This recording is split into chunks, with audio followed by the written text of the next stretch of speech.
Innovation hope and faith foundation की तरफ से हम लोग आज यहाँ पे ये वृक्षारोपण कर्मसूची जो रखे हैं, इसका एक ही उद्देश्य है कि इस महत्वपूर्ण दिवस में पर्यावरण की ओर हम लोग एक कदम और बढ़ाएं। और हमें लगता है कि हमारे इस सोच से और भी लोग इसके साथ जुड़ेंगे और आगे जाते हुए हम लोग ऐसे और भी काम करना चाहते हैं जिससे लोगों की ज़िंदगी में थोड़ा सा भी हो तो पर्यावरण को लेके सुधार आए और लोगों की सोच जो है वो थोड़ा सा परिवर्तन आए, उसमें परिवर्तित हो।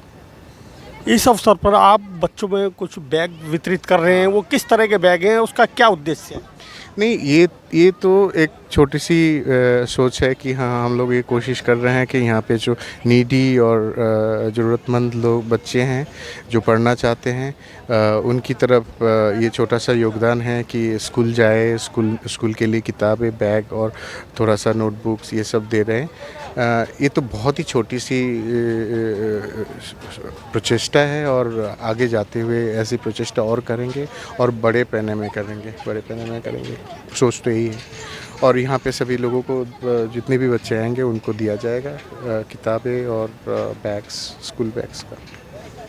देवव्रत जी, आप प्लास्टिक के उपयोग पर लोगों को जागरूक कर रहे हैं, किस तरह से उसको जागरूक कर रहे हैं, क्या आपका आह्वान है? नहीं, हमें तो यही लगता है कि जो भी चीज़ इस पर्यावरण को क्षति पहुंचाने की क्षमता रखता हो हमें उसके बारे में बहुत गंभीरता से सोचना चाहिए। और प्लास्टिक ऐसी चीज़ है जो 1-2 साल नहीं, 1000 साल के लिए इस पर्यावरण को इम्पैक्ट करने के लिए इन्फ्लुएंस करने की क्षमता रखते हैं। तो इसके बारे में हमें बहुत गंभीर तरीके से सोचना चाहिए और आगे जाते हुए हम ऐसे कार्यक्रम और करते जाएंगे, लोगों को जागरूकता जो है और बढ़ाने की कोशिश करेंगे। क्योंकि मैं खुद एक एग्रीकल्चर से रिलेटेड आदमी हूँ और एनवायरनमेंट को ये ऊपर काम करते हुए मुझे 25 साल हो गए। और इस सोच में मैं अगर किसी भी तरीके से इनोवेशन होप फाउंडेशन की तरफ से अगर किसी भी तरीके से सहयोग दे सकता हूँ तो हम लोग हमेशा यही कोशिश करेंगे कि लोग जानें इस प्लास्टिक को क्यों नहीं इस्तेमाल करना चाहिए, सिंगल यूज़ प्लास्टिक को, किसी भी तरीके से प्लास्टिक को एटलीस्ट कम करें, सो दैट इस पर्यावरण के ऊपर जो इसकी गंभीर प्रभाव है इसको हम कम कर सकें आगे जाते हुए। क्योंकि यही एक चीज़ है जो हम लोग फ्यूचर जनरेशन को देते हुए जाएंगे। मोहित अग्रवाल जी, आज विश्व पर्यावरण दिवस पर वृक्षारोपण का कार्यक्रम रखा गया है, क्या कुछ कहना चाहेंगे? अच्छा है, ये चीज़ें होती रहनी चाहिए। देखिए, वृक्ष की वैसे भी कमी है हमारे यहाँ पे, ग्लोबल वार्मिंग ज़्यादा हो रही है, तो इस तरह से जागरूकता फैलेगी, लोग आगे आएँ और जितने ज़्यादा से ज़्यादा वृक्ष लगा सके अच्छी बात है आगे के लिए। अच्छा, संस्थान इसके लिए पहले भी कोई कार्य किया है? सर, अभी तो शुरुआत है, आगे जैसे जैसे होगा करते ही रहेंगे, अभी शुरुआत है फ़िलहाल। विश्व पर्यावरण दिवस पर वृक्षारोपण क्यों जरूरी है? वृक्षारोपण इसलिए ज़रूरी है क्योंकि वृक्ष से ही हम लोगों का जीवनचर्या चलता है। जितना ऑक्सीजन मिलता है, जितना हम लोग खाना खाते हैं, सभी प्लांट के ऊपर निर्भर करता है, इसलिए ज़रूरी है। इसलिए सबको हमको इसमें ध्यान देना चाहिए, इसको बढ़ावा देना चाहिए और सब मिलके इसको सेलिब्रेट करना चाहिए जैसा इस दिन को, सो दैट सभी हम लोग मिलके इसको पर्यावरण और अपना जो दिनचर्या है और जो एनवायरनमेंट है उसको उससे इम्प्रूव हो जाए। अच्छा, विश्व पर्यावरण दिवस पर ही वृक्षारोपण करना चाहिए, बीच बीच में भी करते रहना चाहिए? नहीं, ये तो हम लोगों का मोटिव होना चाहिए कि सिर्फ एक दिन नहीं, ये हर साल भर करना चाहिए कि हम लोग इम्प्रूवमेंट हो इस पे। तो इसके एक दिन का लिए महत्व नहीं है कि पूरा एक मोटिव लेके, एक ऑब्जेक्टिव लेके करना चाहिए। क्या ये कह सकते हैं कि विश्व पर्यावरण दिवस पर वृक्षारोपण करने के लिए लोगों को जागरूक करना चाहिए? जी, एकदम सही है। मेरा नाम कपिल है। मैं एल्गा एनर्जी के लिए भारत के उत्तरी और मध्य भारत के लिए बिजनेस देखता हूँ। विश्व पर्यावरण दिवस की सभी को बहुत बहुत शुभकामनाएं। सबसे पहले तो ये एक बहुत महत्वपूर्ण दिन है। ये महत्वपूर्ण इसलिए है क्योंकि इस दिन के माध्यम से हम एक जागरूकता फैलाते हैं, सभी को बताते हैं कि क्या वृक्ष का महत्व हमारी समाज के अंदर, हमारे पर्यावरण के अंदर है। वृक्ष एक बहुत महत्वपूर्ण रोल अदा करते हैं क्योंकि वृक्ष हमें प्राणवायु देते हैं। वृक्ष जो है रिस्पॉन्सिबल हैं बारिश के लिए। तो अगर पेड़ पौधे कम होंगे तो हमारे पर्यावरण के ऊपर उसका बहुत दुष्प्रभाव होगा। वृक्ष अधिक होंगे तो हमारा पर्यावरण जो है वो संतुलित रहेगा, हमें प्राणवायु अच्छे से मिलती रहेगी।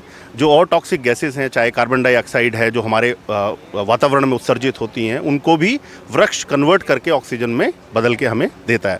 तो वृक्ष हमारे लिए बहुत महत्वपूर्ण है और हम सभी को जितने अधिक से अधिक वृक्ष लगा सकें ये संकल्प लेना चाहिए।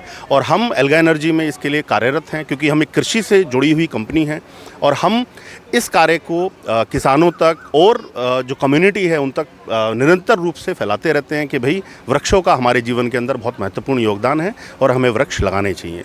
तो जैसे शहरीकरण होता जा रहा है गाँव का, तो इससे पर्यावरण को कितना खतरा है? देखिए, शहरीकरण इसलिए हो रहा है क्योंकि आबादी बढ़ रही है, गाँव से लोग रोज़गार के लिए शहरों के अंदर आ रहे हैं। लेकिन क्योंकि शहरीकरण बढ़ रहा है, इसके साथ साथ अगर हम वृक्ष अधिक लगाएं तो उसके दुष्प्रभाव को कहीं ना कहीं हम किसी हद तक कम कर सकते हैं।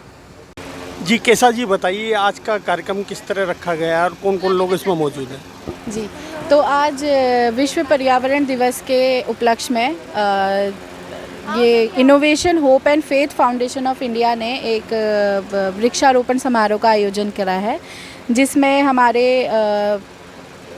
Chairman Shri Devavrata Sarkar ji, chairman of innovation hope and faith foundation से उपस्थित हैं। श्रीमती सुप्रिया जैन जी, जो कि Mahavir educational and charitable trust की चेयरमैन है, वो उपस्थित रही हैं यहाँ पे।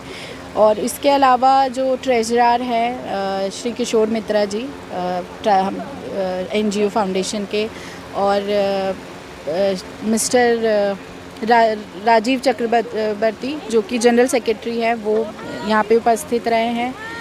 और इसी के साथ साथ हमारे मोहित अग्रवाल जी जो वाइस चेयरमैन है innovation hope and faith foundation के, मयंक जैन जी जो कि जनरल सेक्रेटरी है Mahavir foundation and charitable trust के, और उन्हीं के साथ साहिल अग्रवाल जी ऑर्गेनाइजिंग टीम से, और दिव्येंदु कुमार प्रधान, कपिल कुमार, कुलदीप शर्मा और मैं केशा रावत एल्गा एनर्जी की टीम की तरफ से यहाँ पे हम लोग उपस्थित हैं। तो जैसे कि आजकल हम देख रहे हैं कि जो विश्व पर्यावरण दिवस का इस बारी का जो थीम है वो ये है कि बीट द प्लास्टिक पोल्यूशन। तो इसको मद्देनज़र रखते हुए हम लोगों ने एक समारोह का आयोजन करा है, जहाँ पे हम लोग वृक्षारोपण कर रहे हैं। और इसी के साथ साथ महावीर चैरिटेबल जो ट्रस्ट है, उनके साथ हम जो स्कूल के बच्चे हैं उनको स्टेशनरी आइटम जैसे बैग्स और ये बुक्स, ये चीज़ें हम लोग आज डिस्ट्रीब्यूट कर रहे हैं। गाजियाबाद की ताज़ा तरीन खबरों के लिए हमें सब्सक्राइब करें और हमारे बेल आइकन को प्रेस करना ना भूलें।